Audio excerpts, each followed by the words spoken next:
परंतु गोपियों को जब इस बात का पता लगा कि कृष्ण कन्हैया जा रहे हैं मथुरा को छोड़ करके, सदा सर्वदा वृंदावन को छोड़ करके मथुरा, गोपियां आई और आकर के खूब रो रही हैं, क्योंकि गोपियां ये बात जान रही हैं कि अब ये जो इस बार कृष्ण कन्हैया वृंदावन छोड़ के जाएंगे तो अब लौट करके कभी आने वाले नहीं हैं। इतनी रो रही हैं, इतनी बिलख रही हैं, पूरी रात व्यतीत हो गई गोपियों को रोते रोते। गोपियां अक्रूर जी को गालियां देती हैं कि अरे ये अक्रूर है, इसका नाम जरूर अक्रूर है पर है नंबर 1 का क्रूर। अरे जिन नैनन में नंदलाल लखे हैं, जिन नेत्रों में हमारे श्याम सुंदर का दर्शन होता है, और वास्तव में दर्शन ठाकुर जी का करते वक्त गोपियों के सामने जब ये पलकें झपक जाती हैं ना, तो गोपियां विधाता को दोष देती हैं, विधाता यानी ब्रह्मा को, कि ये विधाता सृष्टि करने में बहुत बड़ी मूर्खता कर गया जो हमारे नेत्रों में ये पलकें बना दी। अरे यदि ये पलकें ना होती हमारी आंखों के समक्ष तो कम से कम एक टक निहार करके अपने श्याम सुंदर कन्हैया को तो देख पाते। अहो विधातस तबना क्वचित दया।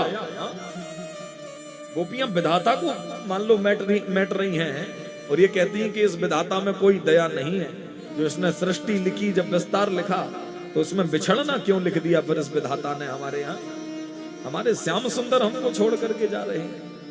गोपियां ऐसा प्रेम नहीं करती थी, विशुद्ध प्रेम करती थी गोपियां प्रभु से। रुदन कर रही हैं, पूरी रात बैठी बैठी रोती रही। सवेरा हुआ, प्रभु ने स्नान ध्यान किया, सुंदर वस्त्र पहने, वस्त्र पहन करके मैया के चरणों में प्रणाम किए। ब्रजमंडल की उस माटी को प्रभु ने एक डिब्बे में रख लिया और उस ब्रज की माटी को लेकर के प्रभु ने अपने ब्रह्म मस्तक पर लगाया और मस्तक पर लगा करके प्रभु गए और जाकर के रथ के समक्ष जैसे ही पहुंचे हैं, रथ के समक्ष जब गोपियों को प्रभु ने देखा तुरंत समझाया, गोपियों रो क्यों रही हो, इस प्रकार दुखी क्यों हो रही हो? अरे 2 दिन की तो बात है, आज मैं जा रहा हूं, कल रुकूंगा, परसों लौट आऊंगा, परस्यों आगमिष्यामि, परसों के दिन में लौट ही आऊंगा, 2 दिन की बात है, इतने के लिए इतना क्यों तड़प नहीं हो तुम?